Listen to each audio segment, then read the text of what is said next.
Italy versus the UK. Where do we begin? There's so much to talk about. Verbs. Verbs being one of them. That's boring, isn't it? Let's go and talk about the fun stuff. What do you think is the biggest difference between Italy and the UK? Sunsets. Oh yeah, sunsets are pretty epic here, really. Much nicer in Italy, so you should come. And the food and coffee. Yeah. Much better. Okay. Yeah. Italy sunsets Oh my god. win. Look at oh my goodness. Where is the moon? Oh, there it is. Ah, I love the moon. It's one of my favourite things in the universe. This is a real place, everybody. It's real. Touch it. You can actually come to this place and it exists. So you already probably know that Italians are very passionate about food and a lot of things, but particularly food. There's things that you can do wrong with food and Italians. One of the things that English people do is put tomato sauce next to their pizza and they dip it in tomato sauce. And I did that in front of my Italian friend, and my friend would not sit next to me, would not sit at the same table, would not look at me. It was such an offence. I was so sorry.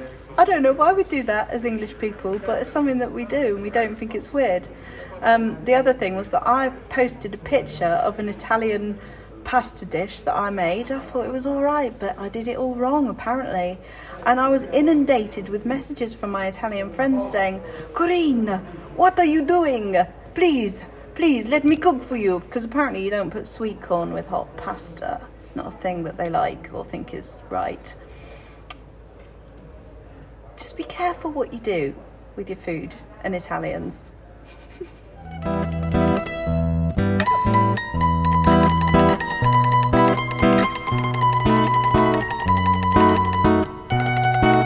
Oh my goodness, it's spring. All of a sudden, it's spring. How exciting. I've not got a winter coat on and I'm just warm. It's the end of February. I'm just gonna go and get another coffee. Come stai? Bene, molto bene. Oh, this looks nice. Torta della nonna. Torta della nonna. Okay. Maxi cappuccino? You know. Right, look how much cheaper it is here. Maxi cappuccino, €2. 2. In the UK it would be double that. Another day, another coffee, another beautiful Italian view. You just don't get bored of that. I come here every single day. It's like my little routine, and I just don't have anything quite as spectacular as this when I'm in the UK. Coffee has been one of the most important things of my life here in Italy, because especially during the restrictions, cafe culture, right, is a thing in the UK. People love going for a Costa or a Pret, but there what you do is you get your coffee and you sit down and you have your coffee with your mates, and that's it. But in Italian cafes, there's something really special that happens. Little communities form, and I have found that it's been one of the most comforting things about being here. People always want to say, "Hey, how are you?" I talk to the people in the cafe, they know me, they know what I'm going to ask for, and it's just such a nice thing, and it's been really comforting with all these restrictions, and really one of the only times that I can socialise, so I love it. Points to Italy for that, points for the coffee and the views. Italy's doing pretty well. There are lots of good things about England too. We'll come on to that in a bit. On a side note, there is blossom here and the birds are singing and the weather's getting better and everything's getting better, guys. The language, Italian. Less useful, harder to learn, but to me, still beautiful. and so much fun to learn. I've loved learning Italian, and honestly, I've improved so much in the last few weeks. It's true what they say, you know, about being immersed in the culture. This book's been really, really helpful. What's it called? Instant Italiano in English. It's really good. I use things like Duolingo, but I don't really like Duolingo because it teaches you phrases like the man eats the cake. I mean, when am I going to use that? I like learning language that I can use straight away, and that's what I've enjoyed about being here, is that I can learn some stuff and then just go and say it to people, and it feels like I'm progressing quicker, and people correct you as you go along.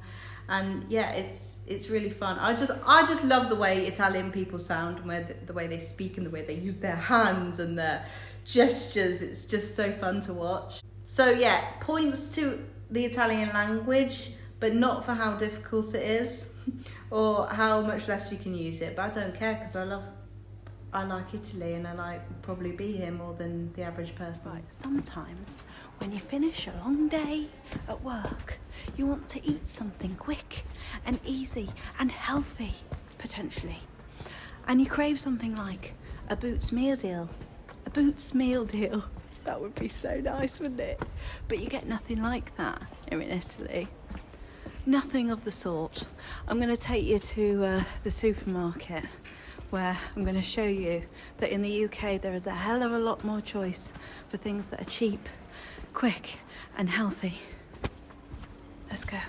Right, so here we are. This is what we got. Very unappetizing looking sandwiches. Like, not keen. I'm not keen. There's just nothing that floats my boat. I want to have a healthy thing. That's why Pret is really good, isn't it? Pret's really good because you can get healthy salad. It's expensive, but it's good. Okay, but one thing Italy is amazing for is these amazing pizzerias.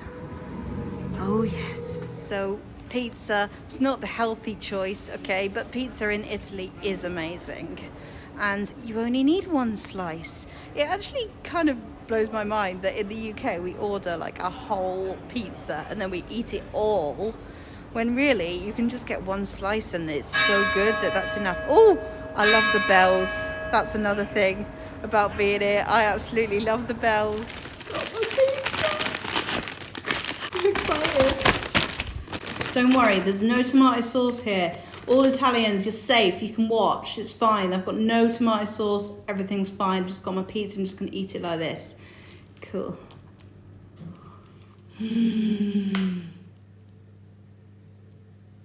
The architecture in Italy is just a beautiful, beautiful thing. Look, my favourite street again. You should play upbeat music. What is the difference between the architecture here and in England, do you think? I mean, it's Everything. old. It's old. Both of them are old. But different types of old. Isn't it? You should be on History Channel. I should. I'm in a summer dress with sandals on, and it's February, and I'm just so happy. The buildings here are just something else, really. Oh, there's the bells again. We love it. We love it. This is epic.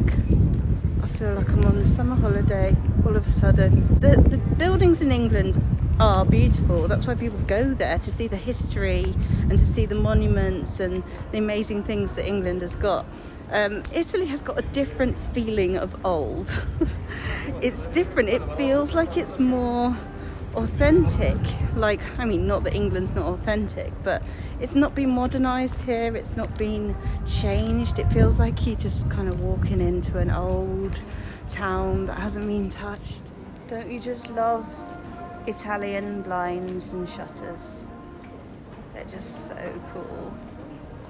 Put that in England and it would be nicer, you know? I can't talk about the architecture in Italy without saying about the doors that I love. I love the big Italian doors. I just think they're so cool. It's something that I've just been so captivated by the whole time that I'm here. The doors, Italian doors. I mean, like, all of them look like they've come out of Game of Thrones or something. I just love it. I love it. Oh, look at that little cute one over there. So cute. Oh, another big one. Oh, another thing is that the people here, I think, have been so helpful. There's also a Facebook group that I joined called Expats in Italy, and there's loads of expats on there who share their advice and their stories and their pictures. And if you're thinking about moving Italy, you should definitely join that group. There's a link in the description below. It's been really helpful for me. When I got here, I was in quarantine for 2 weeks, and someone brought some orange juice and some food and some croissants and stuff to my door, and it was just so sweet. And I was like, oh, you know, Italy, that's what happens. Ciao! Ciao! Ciao. Ciao! Just for the record, I'm kneeling down right now. I haven't got anywhere tall enough to put my camera, so I'm not just like really short, okay? The cost of living, yeah, in general in Italy is just a different ball game over here. This flat is beautiful and it has Roman walls and arches and God knows how old it is, but it is amazing. And it's right in the centre of Perugia. The centre of Perugia, yeah? And guess how much it costs? 350 a month. What? What? What? You'd never get that in the UK. I don't think anywhere in the UK you'd get something this cheap. It's more like, especially in like London and Brighton and places like that, anything between like 700 and 1,000 a month for something like this, especially if it was in the kind of location I am, like right in the centre. So it's just crazy, and I'm so lucky. I feel so lucky to live here. Very, very good pro for living in Italy. So what's the verdict? Italy or the UK? I know, you've probably watched this video and you think, well, obviously, Italy seems like the better choice of the two if you add up all the points that I gave to Italy compared to England. But the thing is, there's one big thing for me that's missing from Italy. And I don't know if it would come with time, it probably would, but for me, that feeling of home is just not here for me. I think that I will always go back to England. I don't know if I'll settle there. God knows where I'm going to settle. That's the adventure of life, isn't it? I just don't know yet. But England will always be a place that I go home to. And there's something about English and British culture that I just love. I love the humour. I love English humour. I love the people. People make me laugh so much in England. I love the accent. I love the English accent. I'm proud to have an English accent. I love the countryside. The countryside here and the views and everything are beautiful. But in England, there's a countryside feeling that you can't get anywhere else. And I love that. It's part of where I grew up and who I am. Although, really, I'm a beach person. I'm going to end up by the beach, I tell you that. So that feeling of home and just my own heritage, is that the right word? And my own sort of background will always bring me back to England. But I love Italy. It's great. I love it. I'll always come back here. So, I don't know. But for me, probably I'll end up, leaving Italy at some point. Maybe I'll come back here again for longer than I'm planning to stay right now. But yeah, it's great here. It's great in both places. I hope you've enjoyed the video, and I'll see you in the next one.